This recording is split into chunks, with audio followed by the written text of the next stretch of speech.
Good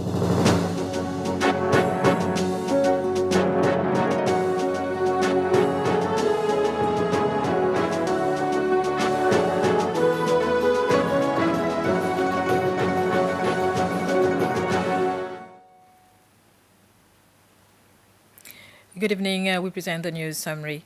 Budgetary constraints and the need to strengthen the relationship between judiciary and the other two branches of the government were amongst a number of subjects that the judges that make up the country's judiciary system discussed with President Wivel Ramkalawan at State House this morning.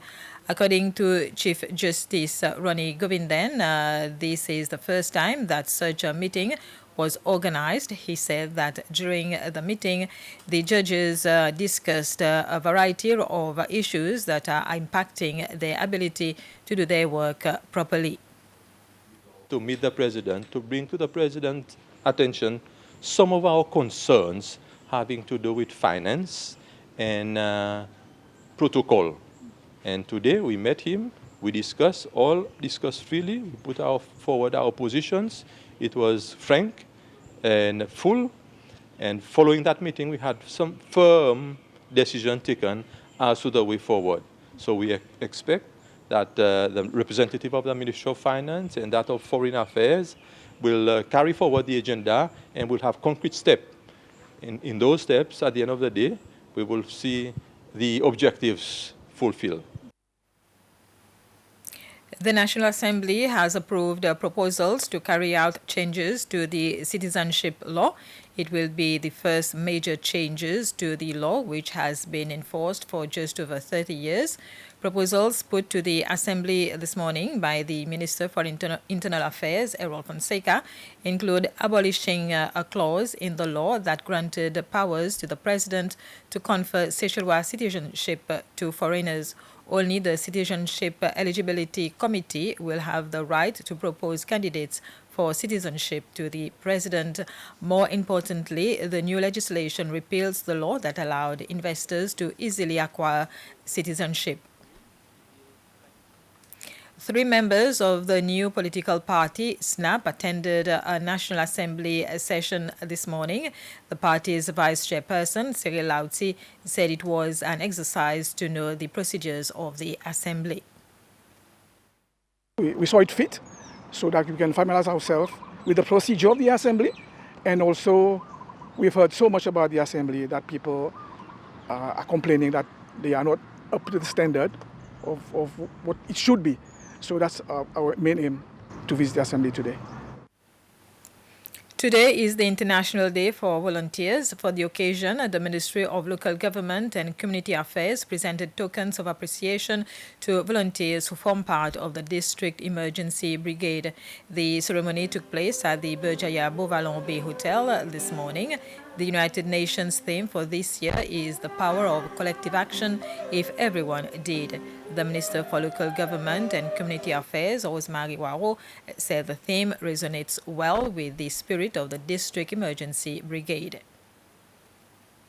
While criteria such as being over 18, healthy, and having a good track record are prerequisites to joining the District Emergency Brigades, the most crucial ones, however, remain compassion and empathy. With that, I wish to make a public appeal to those who aspire to become volunteers to consider joining the District Emergency Brigade. When you volunteer, you build new relationships and build capacity in communities. I fiercely believe that each one of us has a God-given talent and abilities that we can use to enhance our communities. Remember that the power of collective action is not just a theme for a day. It is a call to action that each one of us can answer starting today. The LWMA has removed 6 flamboyant trees in Victoria, saying the trees have reached maturity stage and because of diseases. Some of the trees also pose a risk to transport and pedestrians. The agency said that they are in the process of planting other trees in the place of the flamboyant plants. The LWMA is also urging members of the public to report cases of vandalism whereby people are removing ornamental plants in the town area.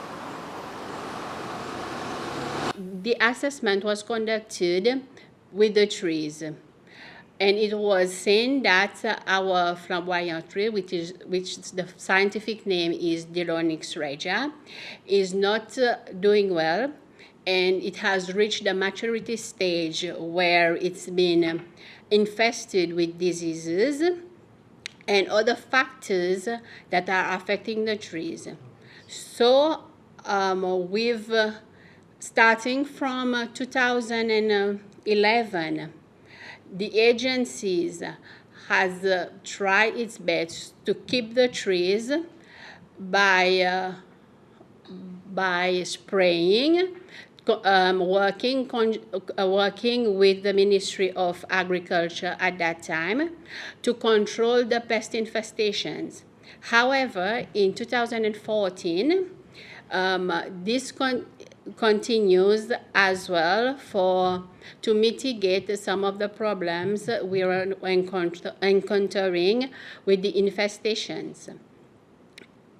But by now, after all those years, we're still encountering these problems, and we have assessment has shown and evaluation has demonstrated that we have to remove the trees because it is causing problems for the pedestrians and the vehicles passing by. We have 3 cases that was reported, and the agency now has to pay compensations for the damage caused by those trees. This was a news summary. Thank you for your attention.